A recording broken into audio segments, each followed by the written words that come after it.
Hey, what's up, YouTube fans? So, what I wanted to talk about in this video is something I find pretty interesting, not everyone realizes, right, is that, snakes, right, can actually technically be considered a type of lizard, right? Not just like a similar group to lizards or a closely related group, but actually a subgroup of the lizards, that they're actually a type of lizard, right? A group of lizards, right? Which to many people will come as a surprise because they very commonly are grouped outside of the lizard group, and lizards are defined to exclude the snake group. um but and so, like, you'll commonly hear like people say like lizards and snakes, as if snakes are like a separate group, right? And yet the fact that they're commonly considered to be a separate group is really just a arbitrary matter of human semantics, right? With no real basis to it. It's just like an arbitrary thing of our human language, right? With no actual basis to it, right?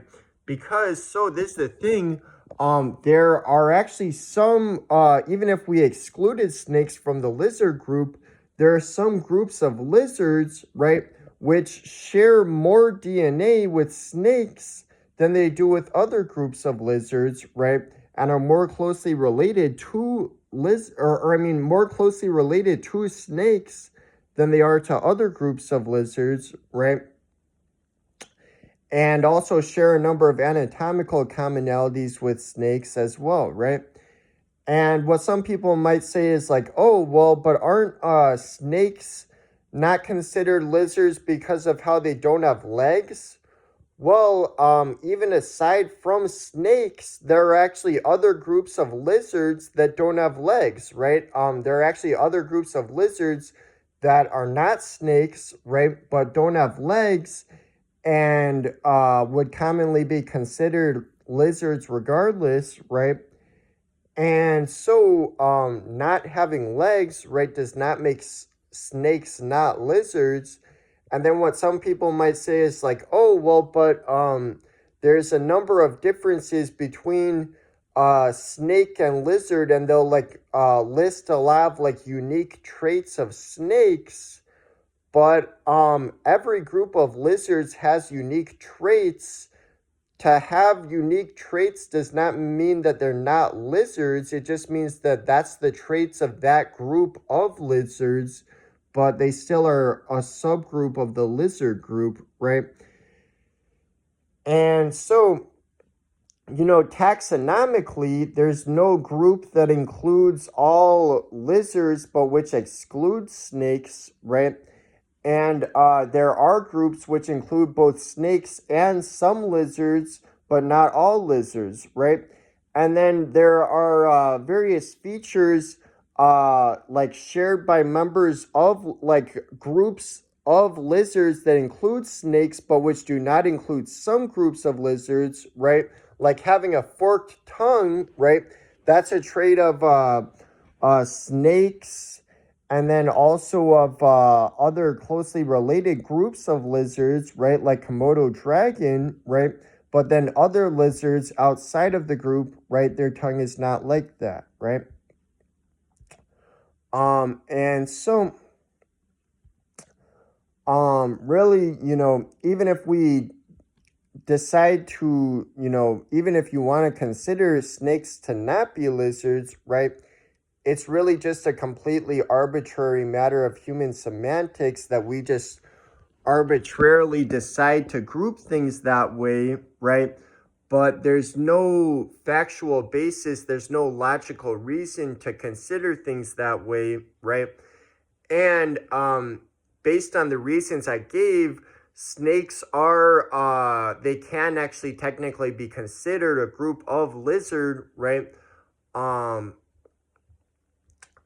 Even though oftentimes they're not, right? But they actually can be considered lizards, right? And this is something you'll see very commonly when it comes to classification of different groups of living things. That, you know, the colloquial like way that people just like in everyday speak refer to things, right, is oftentimes, you know, just like arbitrarily decided, right, with no basis in, you know, like which groups are most closely related or not. Certain groups which really it makes most sense to consider them a subgroup of another group. In our everyday language, oftentimes people will just group them separately, right? But it's completely arbitrary when we do that, right? And it's really not the most logical way of doing things. And for the reasons I said, right, many people do consider snakes to be a type of lizard, right? And that is really the most logical, the most, you know, like cladistically factual way of doing things.